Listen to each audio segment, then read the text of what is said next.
Well, hey there, reader friends. I'm Erica, and welcome back to my channel. Today, I'm going to be doing a tag. It's Tag Tuesday. I guess maybe I'm doing Tag Tuesdays this year. We'll see what happens. The tag I'm going to be doing today is the Reader Problems tag, which was created by Tiffany over at About to Read, and I will leave a link to her channel down below. I have lots of reader problems. This tag might be epically long. I'll try and keep it brief. I feel like a lot of the answers to these questions are going to be like, it depends. I don't know. Based on my mood.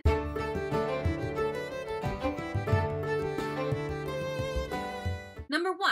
You have 20,000 books on your TBR. That's a lot of books. How in the world do you decide what to read next? Really, I have 2 TBRs going on all the time in my head.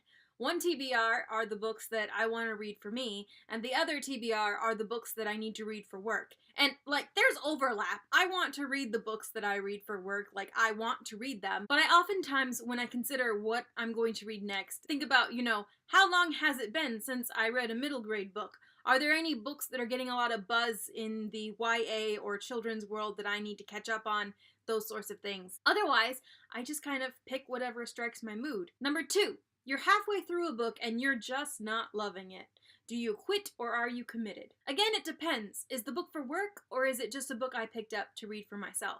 If it's a book for work or a book that I think is important in terms of children's literature, I'll probably stick it out and just finish so I can talk about it with patrons and things like that. But if it's a book I'm reading for myself that I'm not enjoying, I stop. I DNF that stuff right away. Number 3, the end of the year is coming and you're so close but so far away from your Goodreads goal. Do you try and catch up and how? Yep, I basically go to my TBR and say, how many pages is this book? Which ones are under 100 pages? Which ones are under 200 pages? Or I pick some picture books. Is that cheating? I don't think it's cheating, but maybe it's cheating. Number 4, the covers of a series you love do not match. How do you cope? Not easily. I actually really loathe this.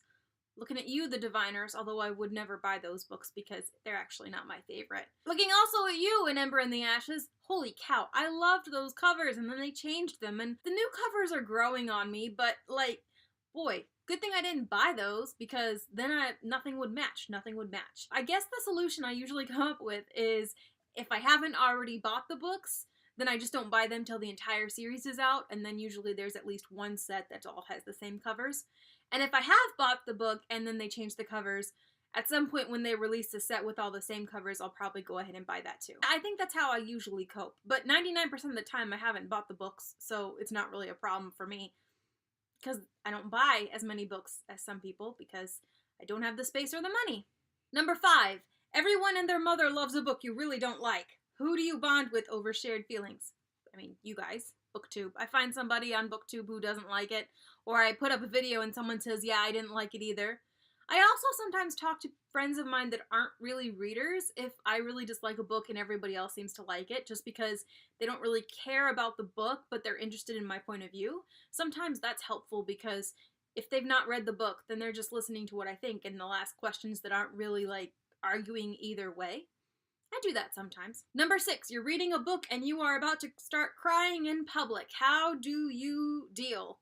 I just cry in public. I cry in public all the time. I actually cry a lot.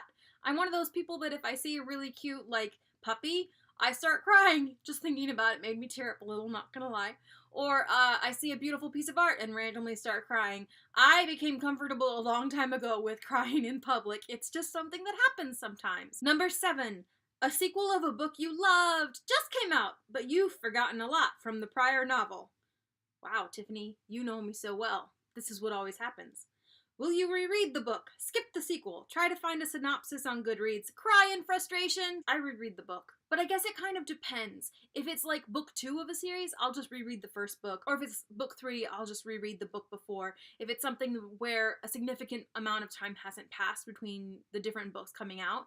But if it's something like, I don't know, Outlander, or like these books here, George R. R. Martin's books, or other things where it's been years between, then I think I just wait until the entire series comes out. Because I did that with these ones. I got these 5 and I read them, and now, like, of course, who knows when Winds of Winter is going to come out.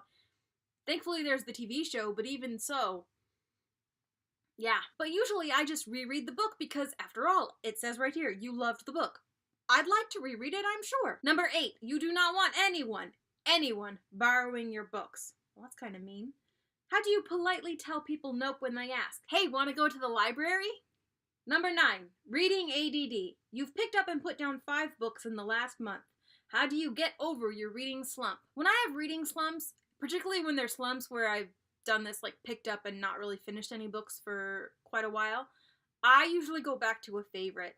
I think about a favorite book and I reread that one because it just pulls me out of the slump. I remember that I like reading and that I do find books that I enjoy and that there is hope. Number 10, there are so many books coming out that you're dying to read. How many do you actually buy? Probably none of them, because usually I read them first from the library before I'll spend money.